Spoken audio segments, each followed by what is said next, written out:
जो खास कार्यक्रम आज 26 जनवरी के अवसर पर प्रस्तावित था उसकी कुछ ही देर में शुरुआत होने वाली है। आपको सीधे लिए चलते हैं पिंक सिटी प्रेस क्लब, जहां A1 टीवी और सुनहरा राजस्थान के सानिध्य में एक राष्ट्र स्तरीय कवि सम्मेलन शुरू होने जा रहा है। आइए आपको सीधा लिए चलते हैं उसी कवि सम्मेलन में। धर्म प्यारा है, किसे ईमान प्यारा है, मगर मेरा धर्म मेरा ईमान यही है, मुझे दुनिया में सबसे ज्यादा हिंदुस्तान प्यारा है।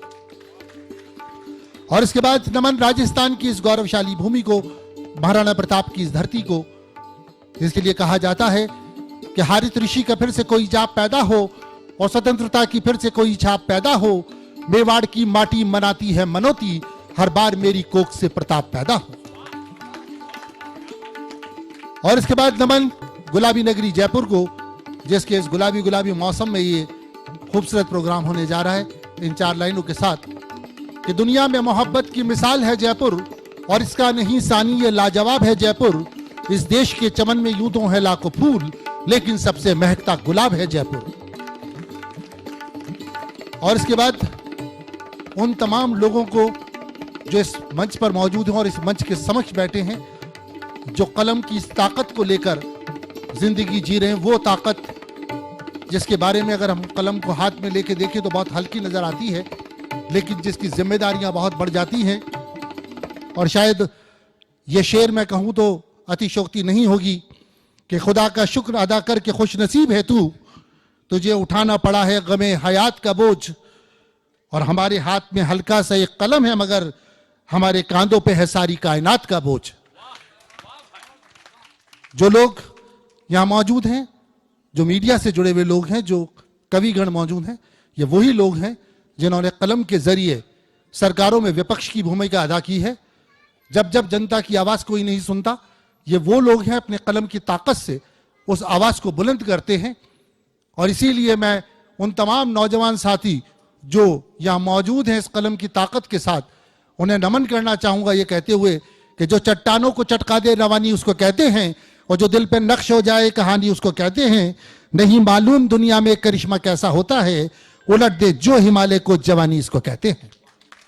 ये दुनिया की सबसे सर्वोच्च ताकत, सरकारों को बदलने की ताकत रखने वाले वो सभी लोग जो इस समय इस ऑडिटोरियम में मौजूद हैं, जिनके लिए यह कहा जाए तो गलत नहीं होगा कि मुर्दा लोहे को भी औजार बनाने वाले और अपने आंसू को भी हथियार बनाने वाले, इनको बेकार समझते हैं जमाने वाले, यह है इस मुल्क की सरकार बनाने वाले।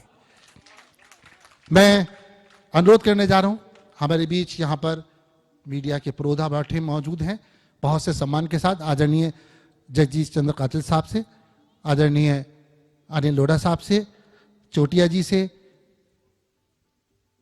हमारे बीच में कपिल चोटिया जी से और राठी किशन राठी साहब से, कृपया वे मंच पर पधारें और दीप प्रज्वलित करें। और आदरणीय चंद्रराज जी सिंघवी साहब से मैं अनुरोध करूंगा कि मंच पर पधारें और दीप प्रज्वलित कर मां सरस्वती के समक्ष आज के इस कार्यक्रम का विधिवत शुभारंभ करें। और आप सब लोगों से अनुरोध है, दीप प्रज्वलन के साथ आप हमारे सभी लोगों का ढेर सारी तालियों के साथ उत्साहवर्धन करें। और सभी कविगणों से मैं अनुरोध करूंगा कि वे भी इस दीप प्रज्वलन में सम्मिलित हों। आदरणीय जगदीश सोलंकी साहब, बनज कुमार जी बलह साहब, अना दहलवी जी, हरीश हिंदुस्तानी जी और आदित्य जैन जी।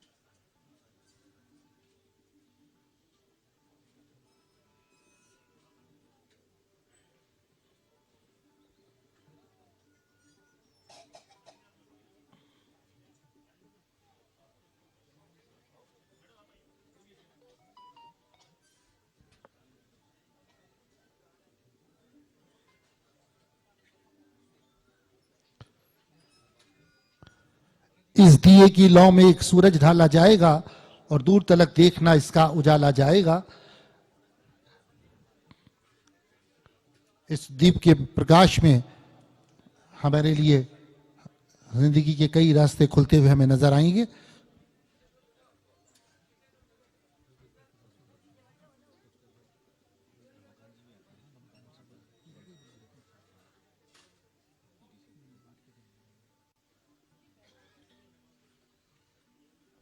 मैं अतिथियों से अनुरोध करूंगा कि वे कृपया मंच पर ही रुकें दीप प्रज्वलन के पश्चात। और मैं अनुरोध करने जा रहा हूं एवन टीवी के सीईओ श्री उत्कर्ष लोढ़ा जी से कि वे मंच पर पधारें एवं सुनहरा राजस्थान के प्रबंध संपादक रमाकांत जी और आदरणीय श्री धर्मचंद जी मेहता साहब से भी मैं अनुरोध करूंगा कि वे भी मंच पर पधारें सुनहरा राजस्थान से।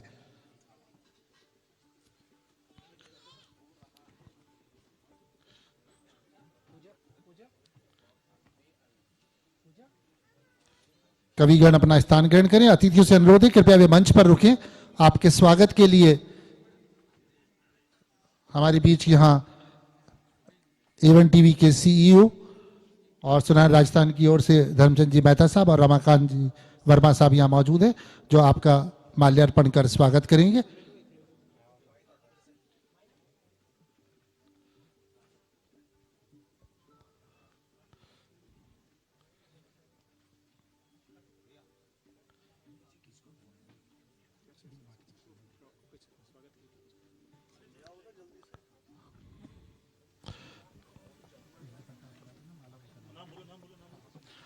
आदरणीय श्री जगदीश कातल साहब का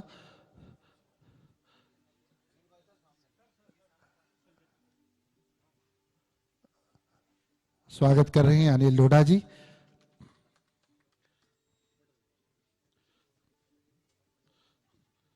चंद्रा जी सिंघवी साहब का स्वागत कर रहे हैं। उत्कर्ष लोढ़ा जी माल्यार्पण कर स्वागत कर रहे हैं।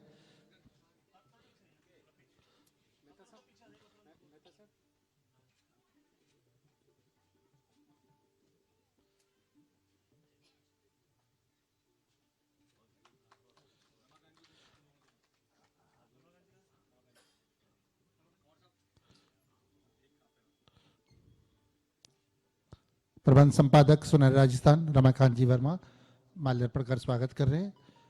धर्मचंद जी मेहता साहब माल्यार्पण कर स्वागत कर रहे हैं। आदरणीय चंद्रा जी सिंघवी साहब का माल्यार्पण कर स्वागत कर रहे हैं। धर्मचंद जी मेहता साहब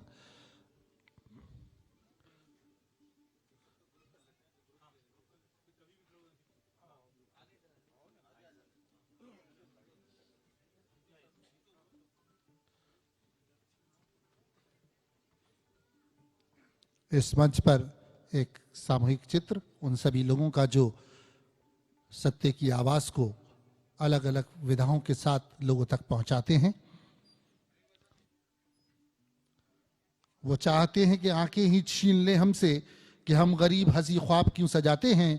बहुत कठिन है हिमायत में बोलना सबकी, बड़े बड़ों के यहाँ होठ सूख जाते हैं। ऐसे दौर में जो लोग यहाँ इस मंच पर मौजूद हैं वो गरीबों की आवाज, ऐसे पीड़ितों की आवाज बनकर उभरते हैं। और निश्चित तौर पर ये लोग जो यहाँ पर मौजूद हैं वो सब लोग इस बात का एहसास करते हैं।